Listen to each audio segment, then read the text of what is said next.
This camper van is the Frankia Yukon K Peak. With a name like K Peak, it does sound quite good, as though it was used for outdoor adventures going up hills. It looks as though it should be able to manage okay going up hills, being on a Sprinter four-wheel basis, four-wheel drive basis, that is. It's got four wheels, and it also, all of them can be engaged. I'll give you the price, but unfortunately I can't actually understand from that. I'll give you the a look around though.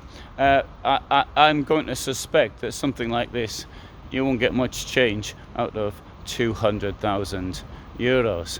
But anyway, it looks nice just walking around it, and the sign outside does show that you can get finance should you want to actually want to get one.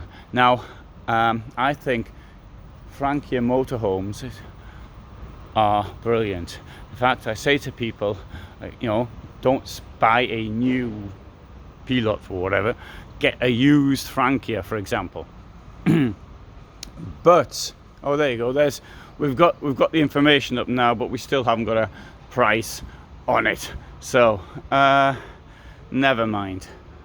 So you can put it on a 4.1 ton basis, and also come on a 3.5 ton basis. Depends on what the equipment you've got inside is. Right, let's look down the floor. It's a double floor. We've got a German layout at the back. It doesn't look as cramped as some of the other Yukon models. I don't like Yukon as a rule, but I just feel as though it's a complete misunderstanding why a company like Frankia makes these wonderful motorhomes.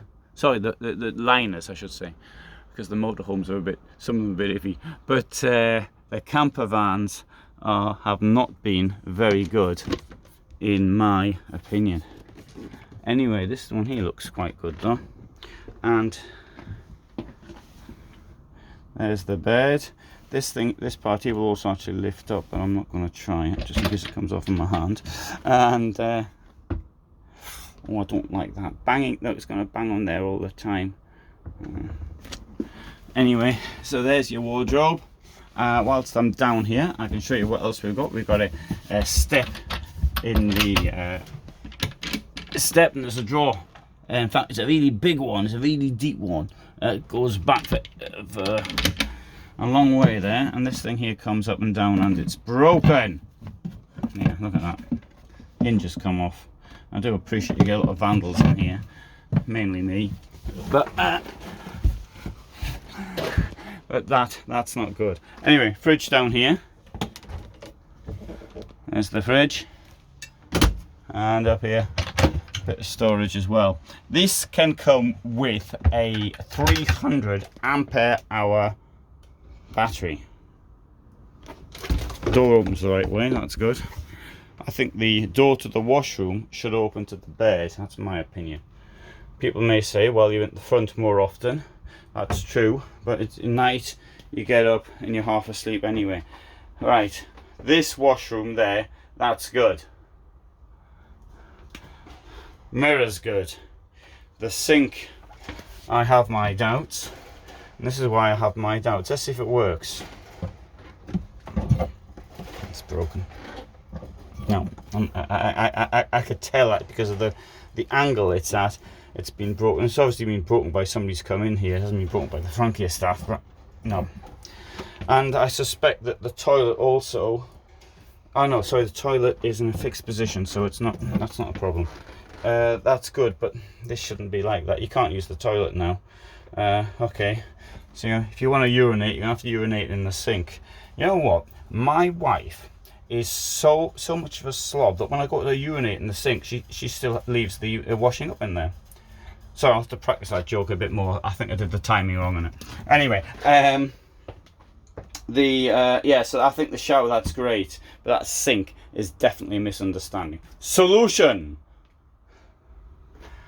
a little sink in here, just a little one, just enough to wash your hands. That's all that's needed, because that doesn't work. And unfortunately, this was rather typical of many of the Pilot company, that Frankia brand above all, things not working like that, and that's a major problem. It's a problem. I know it's people who break them when they come in, but it shouldn't break, should it really?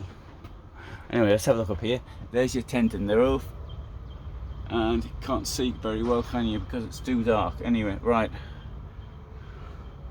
I think that table is fantastic. It's a lovely size. So for those who want a big table like me, kitchen, 2 burners, sink, can't expect much else. I think the countertop's nice. I like the drawers down here. There you go, there's the drawers. Completely pointless, this, a ledge. It's not hardly even a ledge on it. Waste the space. And there's an extension to the kitchen, which is quite a long one actually, isn't it? A nice big one. How big are those? So that's a look down the K Peak. Right, I'm afraid my opinion of Yukon hasn't changed. I think this is potentially a really nice camper van, but I think that this, with that sink, which is not an expensive thing to do. I mean, I could just about install it, and I'm hopeless at installing things. I could just about do it, but I don't think it works. The angle of those chairs, and a lot of people say that the forward-facing chairs just aren't comfortable. They aren't really very comfortable. I mean, it's all right for me because I sit cross-legged, but for the 99.99% of people who don't sit cross-legged, then I think that mightn't be so comfortable. But how else can you do it, though? I mean, let's be realistic. Okay, we've got the mosquito net here. I notice this is broken as well. Yeah. I bet you think I came in here earlier and did it and broke the whole thing. Okay, there you go. Yukon K Peak from Frankia.